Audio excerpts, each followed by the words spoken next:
I would like to welcome up our next speaker, Nermin Dessouky, a graduate researcher with the University of California, Davis. Nermin is currently pursuing a PhD in urban geography at the University of California, while serving while serving as a committee member in the Green Initiative Fund. Prior to joining UC Davis, Nermin worked with the Research Institute for a Sustainable Environment at the American University in Cairo to examine the quest for urban sustainability in the MENA region. Everyone, please welcome Nermin. Well, hello. Hi, I'm seeing some familiar faces and some other faces that I wasn't really privileged to meet. Well, thank you for coming. I'm here to talk about a very cool community. Yeah, that's the one. Yeah, okay. So I'm here to talk about a very cool community in Dubai, and it's a sustainable community in Dubai. So when I say Dubai, and for the past 2 days I've been meeting people, or actually for the past year, since I moved to the US, I've been meeting people and telling them, I'm working on this very cool community and it's Dubai, and I get this sort of like look of like, seriously, Dubai? And they understand, because like there are some perceptions when it comes to Dubai, right? They're like, okay, you're building a community in the middle of nowhere, desert, hot, and nothing like, something like that doesn't make sense in different ways, right? But then there is like this second like sort of perception, which is like oil. It's like country with an economy that's based on oil.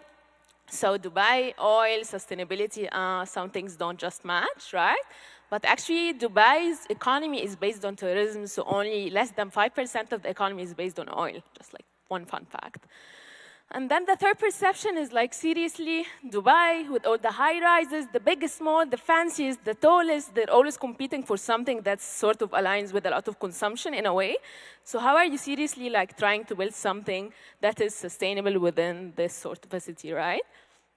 But then I tell them, well, do you really think that a sustainable community can fit there? What if I told you that I met a developer and this developer said, I want to build a sustainable community with these goals in Dubai? I want this community to be a zero net energy. I want to recycle 100% of the water coming out of this community. I want to divert all the waste. I want clean mobility inside my community. And I also want urban farms and productive landscape. So how am I going to achieve this with a climate like Dubai? You have like most of the summer, the temperature is like over 100 in terms of Fahrenheit, or like approaching 40s when it comes to Celsius. So how am I going to achieve these goals? And these were the thoughts. Let me show you the plan. So basically, he said, I want to build this community. It's over 113 acres. It will have over 580 residential units. Basically, it will be occupied with 2,700 residents. Okay, how am I going to do this? Okay, so the plan was that we'll have 5 residential clusters. And in these clusters, do we have a... no? Okay. So in these clusters, oops. Yeah. So in these clusters, we have like a lot of like the rows, like the vertical ones, the columns are like solar parking. And then other than the residential clusters, we have in the middle, we have the spine, which is the green spine, or what they call it, the farm, which will have like biodomes, most of the recreational activities of the community. And then we'll also support this community with a commercial structure, with a research center that does research related to sustainability inside and outside the community with partnerships with different universities. But we'll also have a school with a special curriculum that aligns with the vision of the community. And we have a rehabilitation center and an eco-resort. Okay, seems like a lot of fun. We got all the infrastructure right in a way. We have cool stuff happening, and it's more of like an inclusive, holistic community in a way. So let's go into some details. So this is like a picture of the actual community after being built. When it comes to energy, the community is producing 10 megawatt of energy. These are the houses, and if you can see the roofs of the houses, so each single house is covered with solar panels when it comes to the roof. So the energy, like the house uses the energy produced from the solar panels. So if you're a resident, you only pay for energy if your consumption is over the amount of energy produced by the solar panels over your roof. So that was like an economic incentive in a way, right? But then all of the parking structures, if you can see the upper left image, it's like all covered with solar panels. So it covers the extra energy that's like being like used if like they're contributing more. But also we thought about demand strategies, like how are we orienting the units? How can we minimize the exposure to sun? Because you're living in Dubai, so you will use ACs regardless of like how efficient you are because it's really hot. So how like can you come over something so that you can decrease the demand in a way and then like supplement the extra demand with solar panels? That was the idea. And then they figured out with the net metering system with the utilities.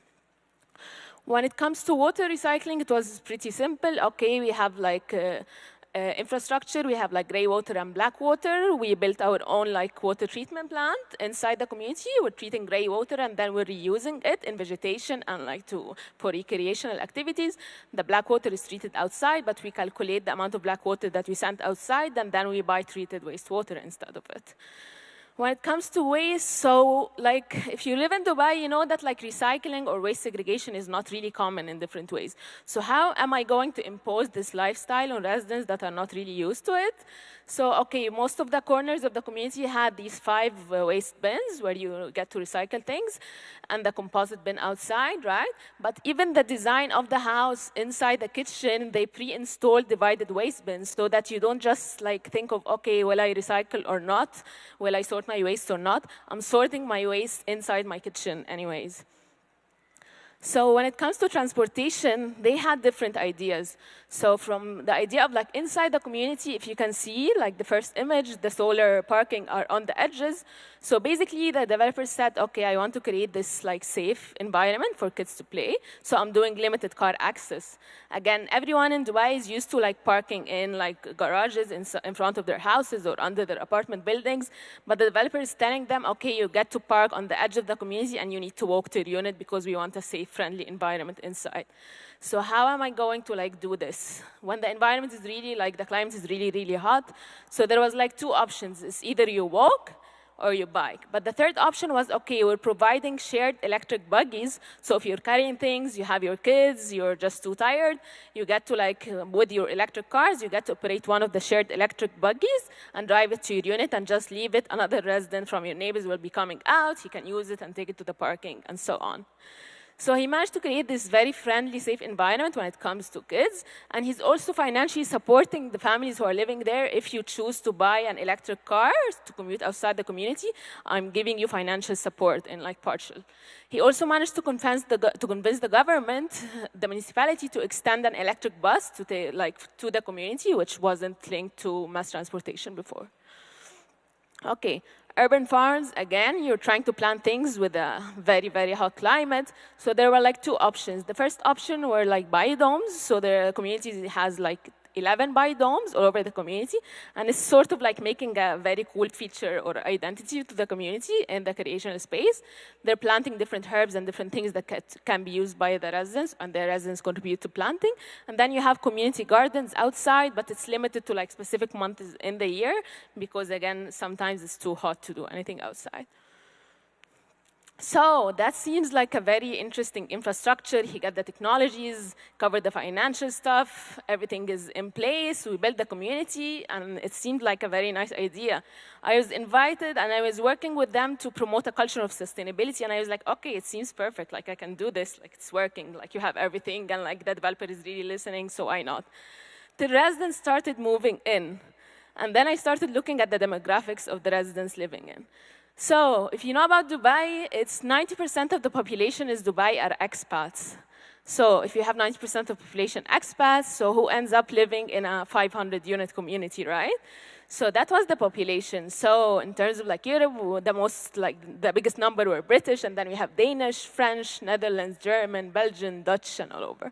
From the MENA region, we have Jordanians, Egyptians, Turkish, Saudis, Lebanese, Moroccans, and then we have Americans, we have Canadians, we have Filipinos, Indians, Pakistanis, Australians, South Africans. So basically, you have families from all over the world living in this community, which seems really nice in terms of diversity, like we rock in terms of diversity, right?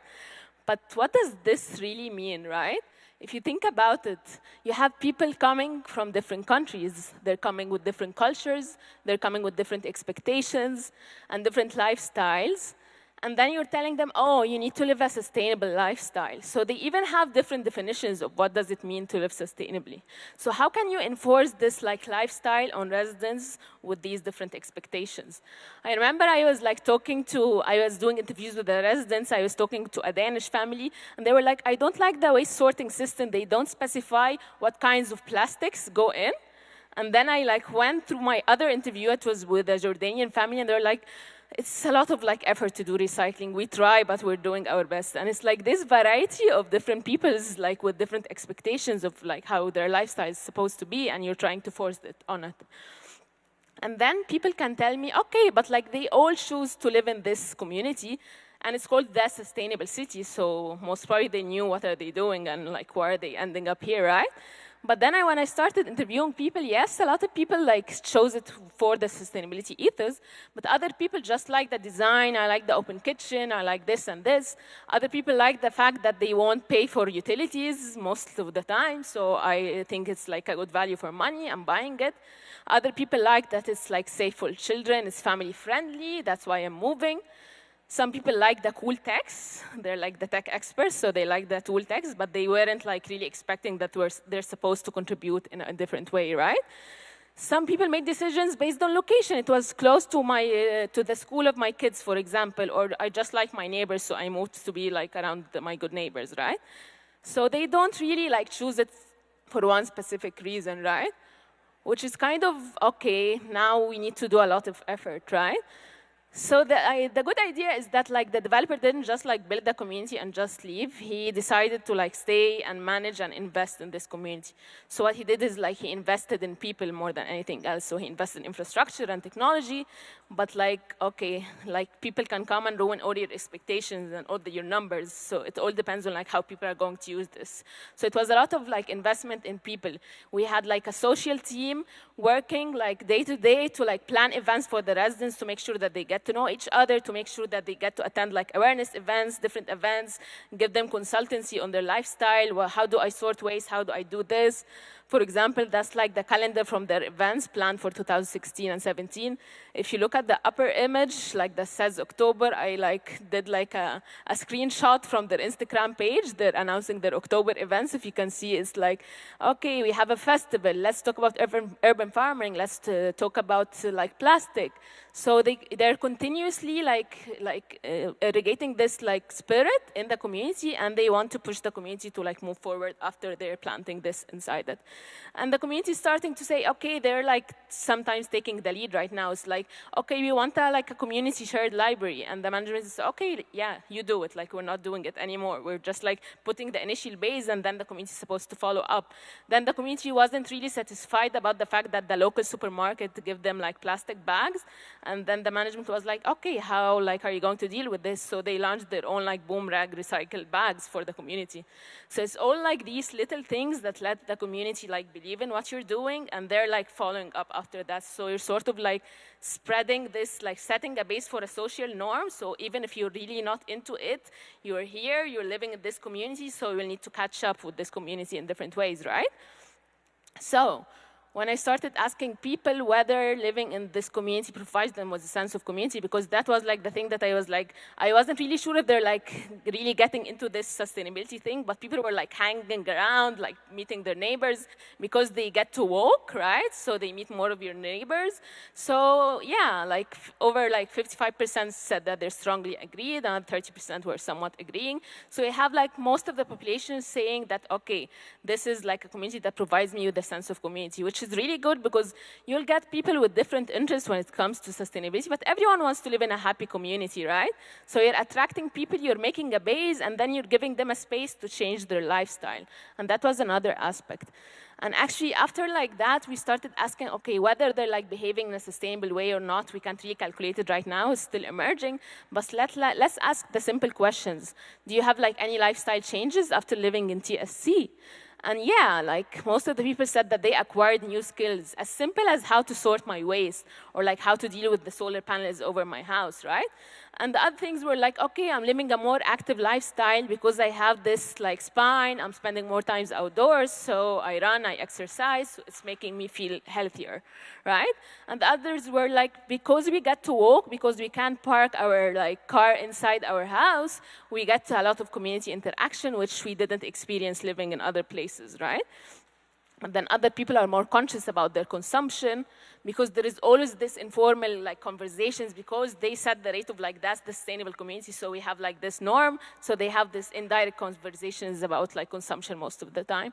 And other people were like nothing's changed. And it was funny that like when I traced like where are these people coming from, it's mostly like Scandinavian countries where they already have very high standards when it comes to sustainability, so this is sort of like a continuation to their lifestyle in a way. So yeah, actually, in reality, the physical and social settings can promote a culture of sustainability even when people weren't really into it in a way. So a sense of community can stimulate personal investments when it comes to sustainability practices, even if it wasn't really justified by like my personal habits or like what I'm convinced with. I'm living in this community and I want to be part of the norm, so you start catching up in different ways. So it's all about setting the environment. So basically, if that's my concluding slide, we really need to go beyond infrastructure and technology. I know like for the past 2 days, I've been hearing about a lot of like cool infrastructures, projects coming and going, but I always go inside buildings that are like LEED certified and I don't really like feel that they're LEED because like there is nothing except that like the cool sign on the side. So let's like brag about it. Let's have like, an identity when it comes to like we're building sustainable stuff. Let's make it part of the spirit so that when like people are using the building, people are inside the community, they kind of feel that that's like the norm here, so that's how I need to react. It's not that just like hitting infrastructure in a way. So make an identity for your community. That's my number one. Focus on the management. We have a lot of developers. They're doing cool, very cool projects and then leaving it, and no one is really there to manage it because infrastructure can fail, and it can really fail with like combined with technology. So if you have a management that's sort of flexible enough, feasible enough, understands what you're aiming for, you can like go and do different rearrangements with a management that is investing in the community. And the last thing is the actual community. So in terms of like return on investments, it's really like the most efficient thing to invest in the community because after they believe in what you're doing, they're sort of like handle it after that, so your job is mostly done. Well, thank you so much, and that's my email if you want to do like any follow-up questions. There are a lot of like technical stuff that I'd love to talk about too. That's the website of the Sustainability Research and Training Program. It's the website that's like, it's a consortium between UC Davis and the Arab region. So you can read about all different like research projects happening in the Sustainable City. And that's the website of the Sustainable City. Thank you.